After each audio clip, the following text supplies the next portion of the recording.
Assalamualaikum warahmatullahi wabarakatuh. Bertemu lagi dengan saya Nita Hernita pada mata kuliah Teori Mikroekonomi. Seperti pekan sebelumnya, saya sudah jelaskan mengenai mana saja yang akan kita bahas. Pekan ini kita akan coba bahas mengenai konsep dasar mikroekonomi, analisa dan kegiatan ekonomi. Yang pertama adalah mengenai ilmu ekonomi. Apa itu ilmu ekonomi? Gitu. Nah, ternyata ilmu ekonomi ini berbicara mengenai bagaimana pemenuhan kebutuhan masyarakat yang tidak terbatas dengan sumber daya yang terbatas. Nah, sehingga masyarakat di sini berusaha berlomba-lomba memenuhi kebutuhan hidupnya masing-masing. Maka ada solusilah yang dikatakan sebagai usaha. Itu salah satu upaya meningkatkan kesejahteraan masyarakat. Dengan usaha itu memanfaatkan sumber daya yang sifatnya terbatas untuk memenuhi kebutuhan hidup masyarakat yang sifatnya tidak terbatas. Kemudian yang kedua adalah mengenai masalah apa yang akan timbul di masyarakat mengenai kegiatan ekonomi ini. Ternyata yang pertama dan yang menjadi permasalahan besar adalah kelangkaan. Tadi dengan kelangkaan sumber daya, dengan keterbatasan sumber daya membuat para pelaku usaha, membuat masyarakat berpikir keras bagaimana caranya memenuhi kebutuhan hidup dengan kelangkaan ini, sehingga dimunculkanlah ide atau solusi untuk permasalahan hidupnya berupa tadi wirausaha tersebut. Nah, selanjutnya mengenai sistem perekonomian. Nah, di Indonesia ini kita mengenal ada 3 sistem perekonomian yang diakui. Yang pertama adalah sistem ekonomi bebas gitu. Nah, di mana sistem ekonomi bebas ini adalah seluruh kegiatan dilakukan oleh pasar gitu.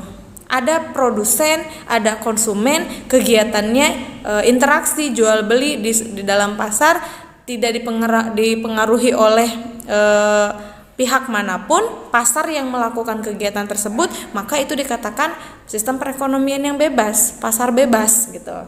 Ada yang kedua, yaitu tentang sistem perekonomian campuran, di mana untuk kegiatannya tetap dilakukan oleh pasar, oleh konsumen dan produsen, tetapi ada campur tangan pemerintah. Dalam hal ini adalah memberikan kebijakan tertentu untuk bisa mempengaruhi entah itu dari sisi harga, kemudian entah itu dari sisi produktivitas di pasarnya itu sendiri gitu. Tetapi kegiatannya tetap dilakukan oleh masyarakat, hanya saja ada campur tangan pemerintah.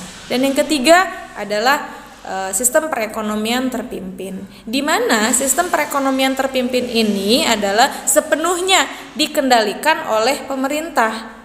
Nah, masyarakat apa ya? Masyarakat hanya pelakunya saja gitu, hanya sebagai konsumen, hanya sebagai produsen, tetapi untuk pengendalian harga dan lain sebagainya semuanya ditentukan oleh pemerintah. Di dalam konsep mikroekonomi ini kita memiliki siklus ekonomi, karena ternyata di dalam mikroekonomi ini ada 4 sektor atau 4 komponen yang harus ada di dalamnya. Yang pertama adalah konsumen itu sendiri.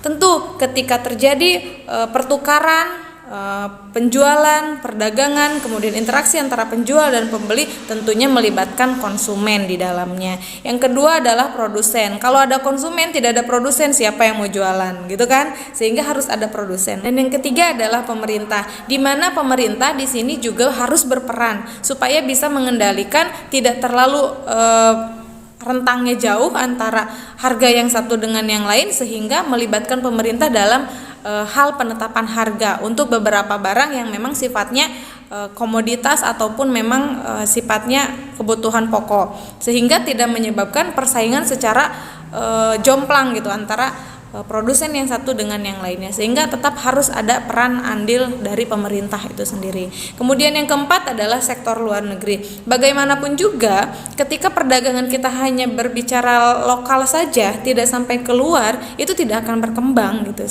Sehingga ada 4 di dalam siklus ekonomi yang wajib kita ketahui dan wajib ada komponen itu di dalam setiap siklus ekonomi, karena kegiatan ekonomi tidak akan berjalan tanpa 4 hal yang tadi saya sebutkan. Baik, saya kira video kali ini sampai di sini. pekan depan kita akan bahas mengenai materi yang lebih lanjut dari teori mikroekonomi ini. Terima kasih.